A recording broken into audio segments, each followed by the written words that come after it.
You're listening to the HR Mixtape, a podcast for leaders who want to understand people, strengthen culture, and navigate change with clarity. Today's conversation starts now. Joining me today is Aaron Golub, founder and speaker at aarongolub.com. Aaron made history as the first legally blind Division I athlete to play in a game, and now helps leaders and teams shatter limiting beliefs and turn resilience into real, lasting results.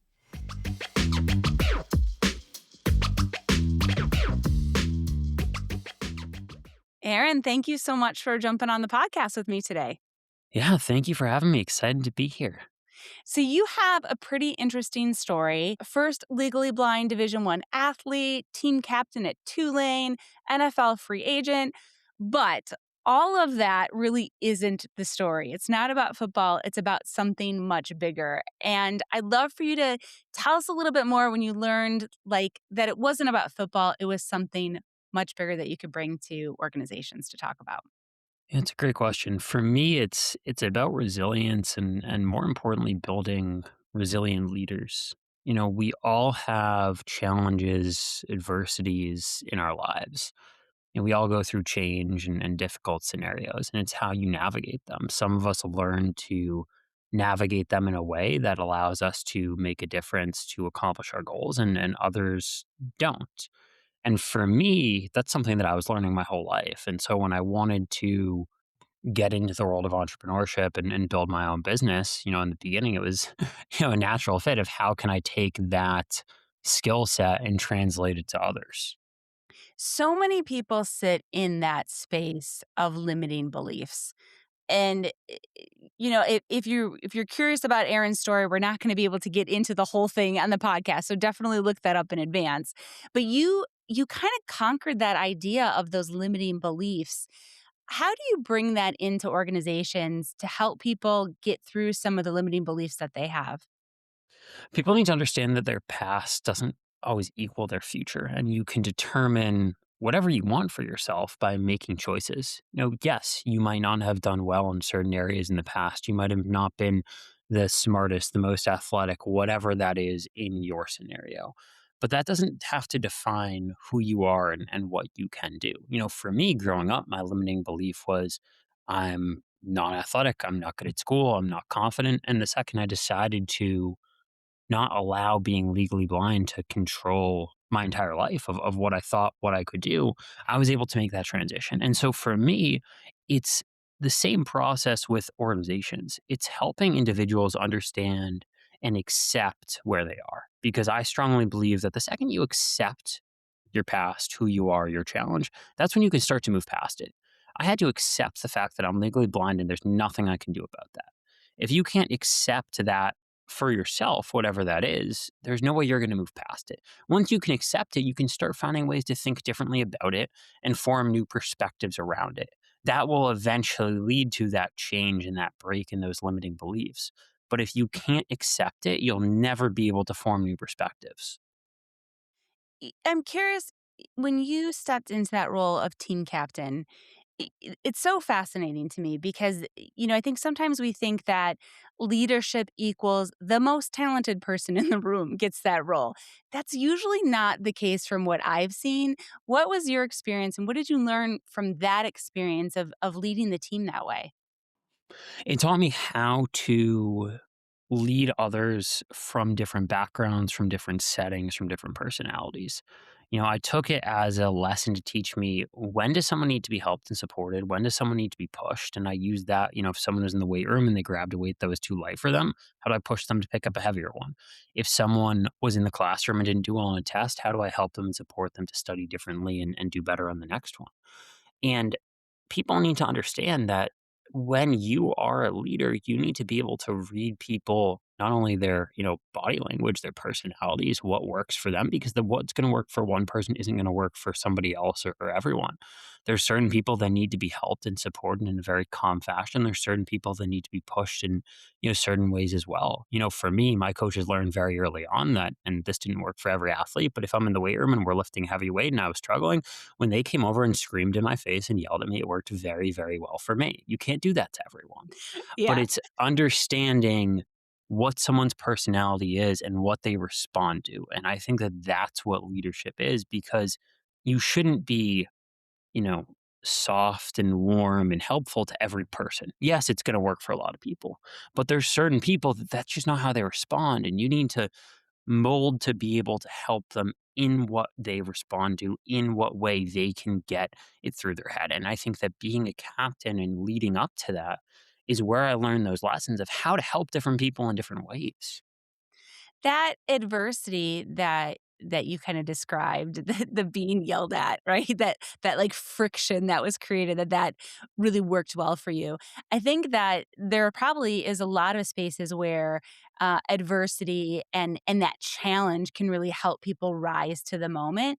How do those in HR listening find that sweet spot for their employees, and really, how do they teach their managers to find that sweet spot? Yeah, and look, I'm not saying that at a company you should go yell at your employees. Right. We agree. That's not the answer here. Everyone is that's just an example, and you need to take the analogy from that, obviously. But it's understanding when you're having a conversation with someone, if someone isn't performing well, let's just say, how are they going to respond? There are certain people that will respond really well to that calm conversation and figuring out, hey, this is what you've done wrong.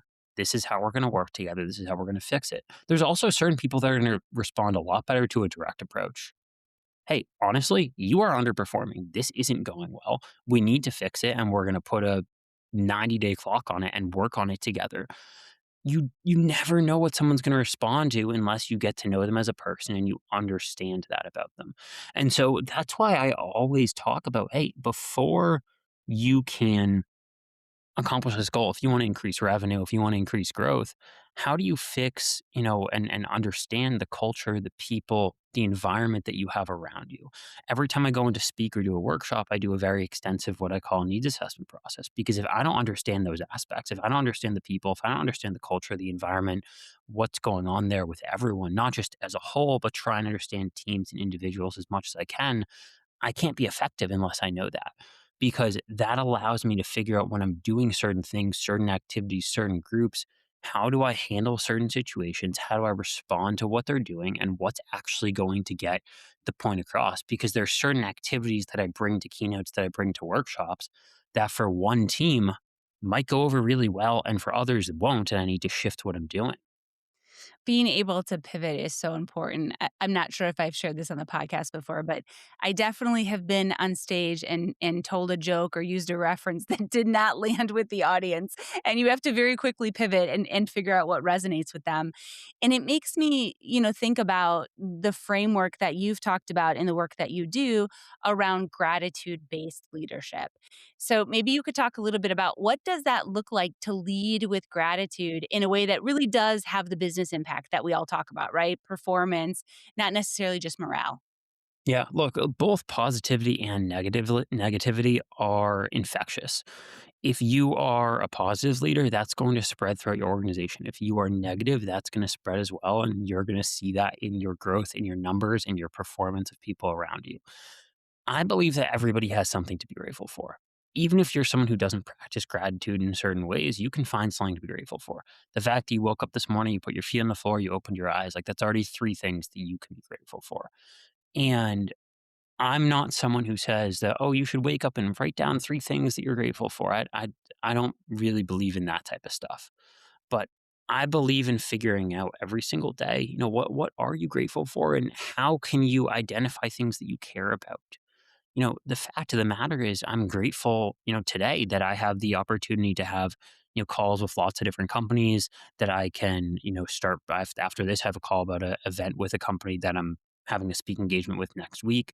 I'm very grateful for that chance, that opportunity. Tomorrow, it might be, I think I have a much more flexible schedule. It might be gratitude for the fact that I have time that I can spend 5 hours doing deep work and focusing on projects that I couldn't do today or I couldn't do over the past few weeks. But I think that you can find gratitude in so many situations. And when you can learn to do that, you can eventually learn to have that within your challenges, within your roadblocks, within your adversities. And so, look, I'm not saying that someone who's legally blind, for example, should wake up tomorrow and be like, I'm so grateful I'm legally blind now. But What I am saying is you need to ask yourself in every situation, how can I learn from this and how can I grow from this? Because that leads to gratitude. It's a line. It's the acceptance is what starts it. Then that causes you to start thinking differently and having a new perspective. When you can start thinking differently and having a new perspective, you can start asking yourself how you can learn and grow from each challenge, each situation. And when you can understand how you can learn and grow from each challenge, each situation, that's when you find gratitude within them. Man, it's so inspiring to look at that framework from that just very tactical perspective, right? Like how do we build this muscle in ourselves? With your background and being that team leader, I'm sure you had to figure out how do you leverage all the differences in the room? How do you make everyone feel like they belong in that space and in that time? And that's something, we as HR leaders definitely struggle with. How do Yeah. you think about, inclusion and policies that impact those types of things? Yeah, great question. There's a couple sides to it. It starts with that needs assessment, like I talked about a little, to understanding what's going on, who's in the room, what their personality is like, what their goals are. That's the base of it. When you actually get into the room, it comes down to making sure you have a mix of different activities, different ways to engage people. Because, for example, for me, one activity I oftentimes do is I have these goggles that simulate my vision. People come up, they try and throw and catch a ball. Oftentimes it's going to, smack them in the chest or wherever, and they're not going to hit it. And we're using it to teach different things, whether it be understanding and empathy, whether it be resilience, whether it be teamwork and communication. There's lots of ways to take it. But at the same time, there's going to be a certain percentage of people who think that that's incredible and they jump at the opportunity to do it. And there's a certain percentage of people who are like, no, I don't want to get in front of the group. And that's fine. But you need to have other ways to engage those individuals through other activities, through other things throughout that keynote, throughout that day. Because if you're just focusing on one side, people who are more extroverted, you're going to miss 50% of the people there. Now, the other thing I always ask and I always say is, when something like that, inclusion comes up, it's asking people what they want. So often we assume. We assume what's best for someone because we think we know what's best. And I always give the example of, when I go to the airport, I get a mean assist. They help me get through security, get to my gate. If they didn't, I'd, never find where I'm going. There's a couple airports that, my home one, the terminal that I travel out of, I know like the back of my hand. But besides that, most airports I need help, finding my, way to where I'm going. And most times they come out and they have someone with a wheelchair and they're like, Aaron, take a seat. And it's this back and forth for a couple minutes, being like, I don't need it. I just need to walk with you. Can't see the signs or my way. And they put it back and they say, okay, here, come with me. They automatically assumed what I needed because they didn't know. But if they took the 2 seconds to ask what I needed, ask how they could help, they would avoid that situation, which for me, I don't mind, but for a lot of others, they do. And so one example I give in the corporate world is, honestly, I feel like I haven't seen it as much the last 6 months, but there was a solid few-year period where people were doing in companies what I like to call visual descriptions. I am strongly against them, very much so. Now that doesn't mean that I'm against them for everyone. If someone wants them who's blind, visually impaired, be my guest. If that's what you want, then who am I to tell you not to? I personally am of the belief if you sit there and you say, "Hey, I'm a white man with brown hair and blue eyes," it's like you're bringing more attention to something that doesn't need attention to. Like, I know I'm legally blind. Why are you calling this out in this way? And I would see it oftentimes on one-on-one calls of people. I'd get on a call like this, with sales call with the company, and they thought that that was the right thing to do. And I'm very much against it because my belief is, why create more tension, more awkwardness than needs to be? Now, if you want to ask if someone wants that, great. Some people might say, yes, that would be super helpful. But automatically assuming someone wants that, I completely disagree with. It's such a good point that I hadn't considered because I definitely have gone down that road, have talked to people who have suggested that you do that in meetings. And you're right, I haven't seen it as much, the last probably year as well.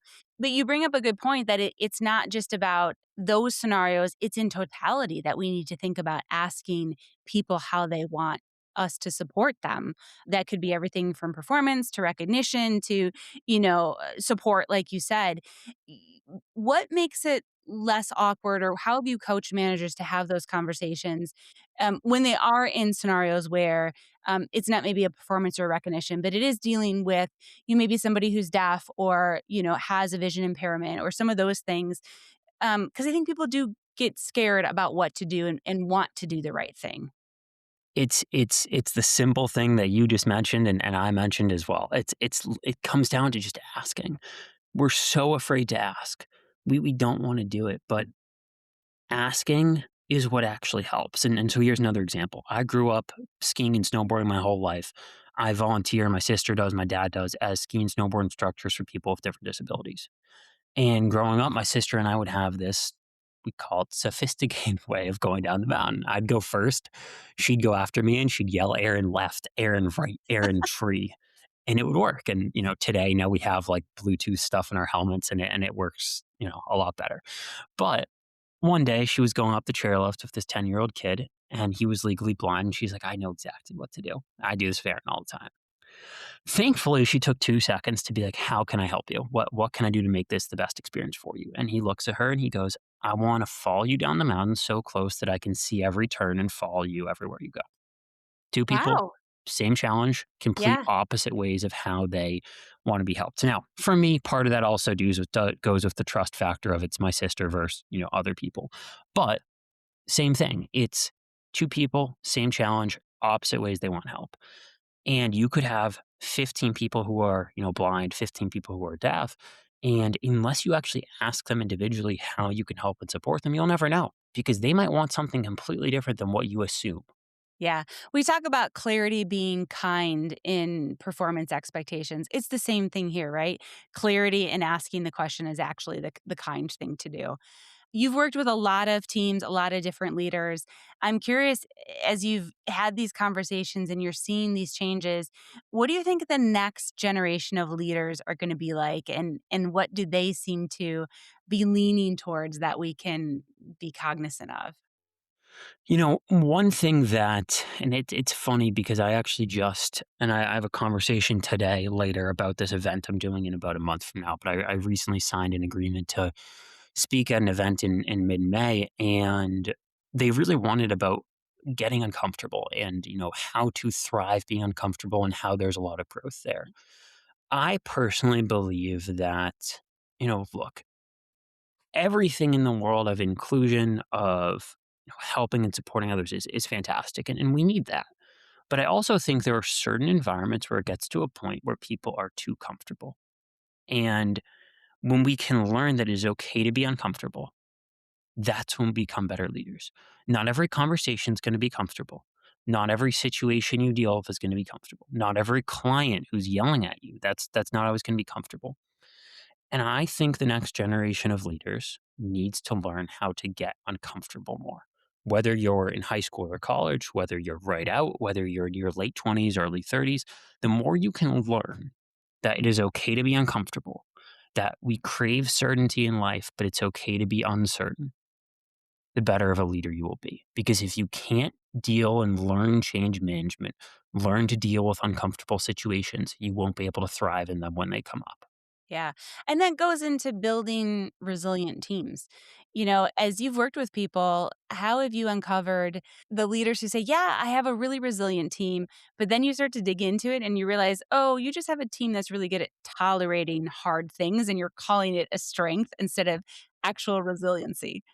It's challenging them through different activities. And so I gave you an example of the goggles. Last year, I did like a 6-hour training, I think in October with this, team of like 15 leaders of a company. And whenever I do that and I have that much time and it's a smaller group, we get really fun with the activities. And so I basically had a few people leave the room and we set up this entire obstacle course with just like tables, chairs, bag. Honestly, it probably wasn't the safest thing. Thank God no one from HR was actually there. Um, but it was so fun.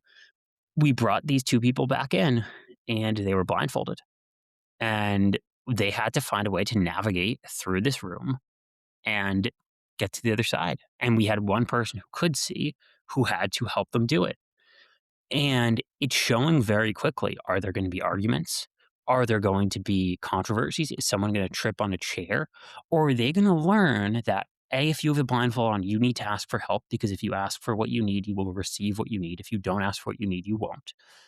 Is the person who can see going to learn that they need to be a leader, they need to communicate? And the more they communicate, the easier it will be. Or are they going to let their teammate fall over a table? And it shows really quickly, it reveals those weaknesses within groups. Such a good example. And I love the things that you're bringing to your workshop, because that idea and some of the examples you gave really kind of tap into that play that adults don't get a lot of.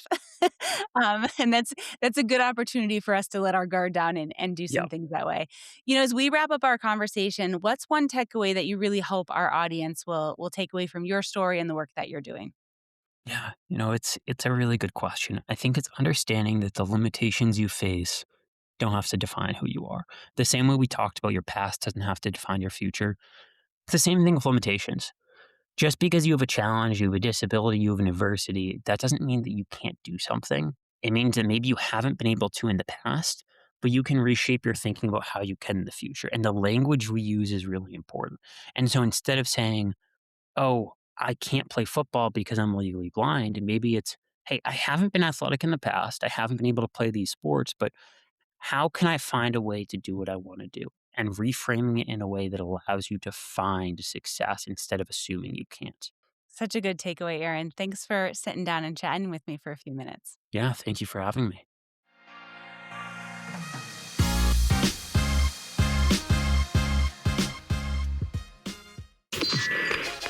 Thanks for tuning in to the HR Mixtape. Like, share, review, and subscribe to support the show and help more people discover these conversations. Until next time, keep the conversation going.